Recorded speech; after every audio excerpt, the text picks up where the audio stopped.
অনেকেই জানেন 6ই ফেব্রুয়ারি সোমবার তুরস্কে এক ভয়াবহ ভূমিকম্প হয়েছে। কিন্তু আপনারা কি জানেন এই ভূমিকম্পে কত মানুষ নিহত হয়েছেন? ভারতের অপারেশন দোস্ত আসলে কি?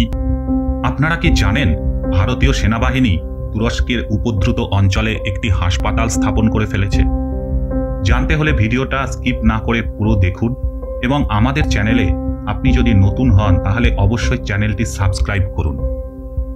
চলে আসুন শুরু করা যাক আজকের বিষয়, তুরস্কের ভূমিকম্প এবং ভারতের অপারেশন দোস্ত।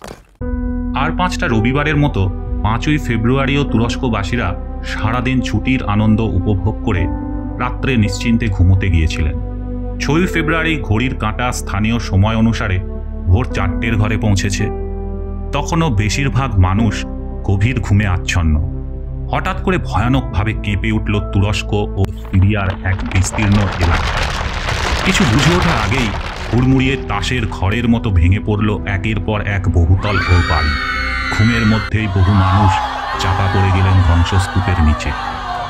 তুরস্কের আকাশ বাতাস ভরে উঠল অসহায় মানুষের আর্তনাদ আর কান্নায়। প্রাথমিক ধাক্কা কাটিয়ে সকলেই ব্যস্ত হয়ে উঠলেন আপনজনদের খোঁজে। প্রথম কম্পনের 11 থেকে 15 মিনিটের মধ্যে কেঁপে ওঠে তুরস্ক লাগোয়া সিরিয়া, লেবানন ও সাইপ্রাসের বিস্তীর্ণ অঞ্চল।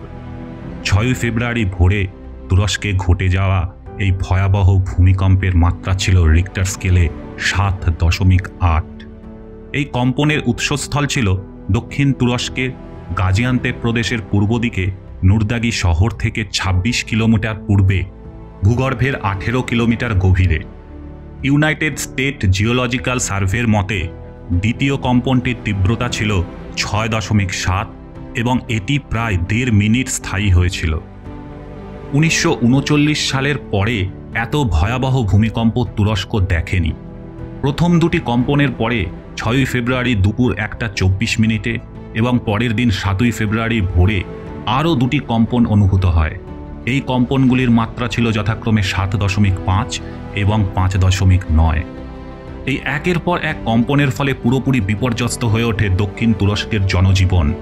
প্রাথমিকভাবে তুরস্কের বিপর্যয় মোকাবিলা বাহিনী, দমকল বাহিনী ও সেনাবাহিনী উদ্ধার কাজ শুরু করে। বেশ কিছু স্থানীয় মানুষ তাদের উদ্ধার কাজে সাহায্য করতে এগিয়ে আসে। এছাড়াও তুরস্কের বিভিন্ন প্রান্তের বহু স্বেচ্ছাসেবী সংগঠনের কর্মীরা কাল বিলম্ব না করে ঝাঁপিয়ে পড়ে উদ্ধার কাজে। তুরস্কের বিপর্যয় মোকাবিলা বাহিনীর তরফে জানানো হয়, গত 25 বছরে তুরস্কে 7টি এমন ভূমিকম্প হয়েছে যেগুলির মাত্রা ছিল 7 বা তার বেশি। কিন্তু এবারের ভূমিকম্পে ক্ষয়ক্ষতি হয়েছে অনেক বেশি।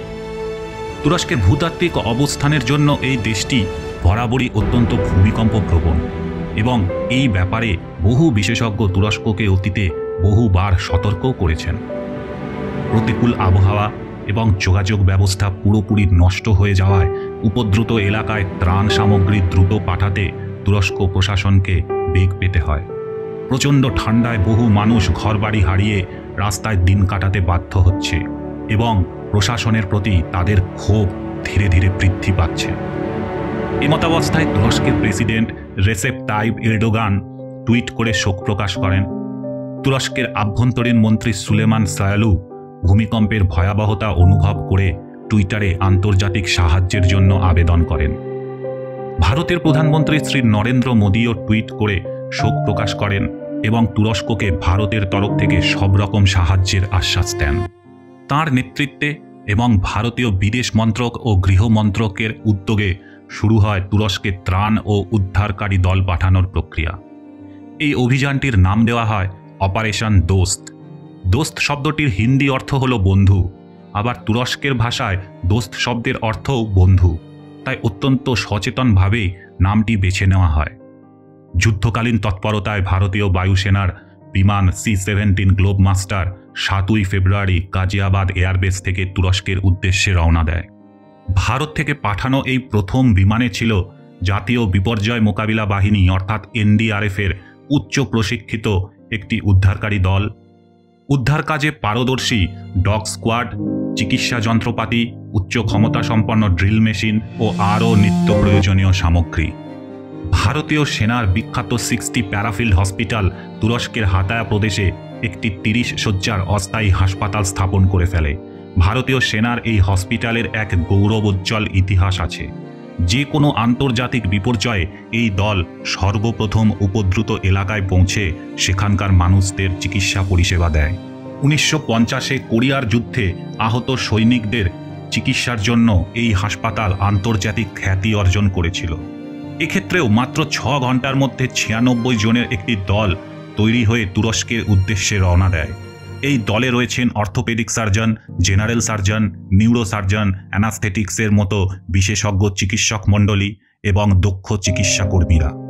তাদের তৈরি করা অস্থায়ী হাসপাতালে রয়েছে অপারেশন থিয়েটার, এক্স-রে মেশিন ও ভেন্টিলেটরের মতো জীবনদায়ী অত্যাধুনিক যন্ত্রপাতি। ভারতের জাতীয় বিপর্যয় মোকাবিলা বাহিনীর অন্তর্গত জুলি, হানি, র্যাম্বো, রোমিওর মতো উচ্চ প্রশিক্ষিত ডগ স্কোয়াড উদ্ধার কাজে বিশেষ ভূমিকা পালন করছে। ভারতীয় সেনা ও এনডিআরএফের জওয়ানরা রাত দিন এক করে তুরস্কে পরিশ্রম করে চলেছে। তাদের একটাই লক্ষ্য, যত বেশি সংখ্যক মানুষকে জীবিত উদ্ধার করা যায়। ভারতের স্থাপন করা হাসপাতালে এখনো পর্যন্ত 2000-এর বেশি আহত মানুষের চিকিৎসা করা হয়েছে। তুরস্কের মানুষ ভারতের এই বীর সন্তানদের কাজে অনেক উপকৃত হয়েছেন এবং তারা তাদের কৃতজ্ঞতা জ্ঞাপন করতেও ভুল করেননি। এই ভিডিও যখন বানানো হচ্ছে তখনও পর্যন্ত ভারত থেকে মোট 7টি বিমান বিভিন্ন রকম ত্রাণ ও চিকিৎসা সামগ্রী নিয়ে সিরিয়া ও তুরস্কের উদ্দেশ্যে রওনা হয়ে গেছে। দিল্লিতে তুরস্কের দূতাবাসের কাছে বহু ভারতীয়কে দেখা গেছে নিজেদের সাধ্যমতো ত্রাণ পৌঁছে দিতে, বিশেষ করে শীত বস্ত্র, যেগুলি পরবর্তীকালে তুরস্কে পাঠানো হবে। এখনো পর্যন্ত পাওয়া খবর অনুযায়ী এই বিপর্যয়ে প্রায় 24,000 মানুষ প্রাণ হারিয়েছে। সংখ্যাটা তো আরো বাড়বে নিশ্চিত, কিন্তু কত বাড়বে তা আমাদের অজানা। তুরস্কের এই বিপর্যয়ে আমরা অত্যন্ত শোকাহত। তাদের সান্ত্বনা দেওয়ার ভাষা আমাদের নেই। আমরা প্রার্থনা করি সমস্ত আহত মানুষ যেন দ্রুত আরোগ্য লাভ করে। তুরস্কের এই বিপদের সময়ে ভারত সরকার যেভাবে এগিয়ে এসেছে তাতে আমরা ভারতবাসী হিসেবে গর্বিত। ভারত বারবার প্রমাণ করেছে, a friend in need is a friend indeed. সবশেষে বলে রাখি, তুরস্কে এই ধরনের ভূমিকম্প কিন্তু এই প্রথম নয়।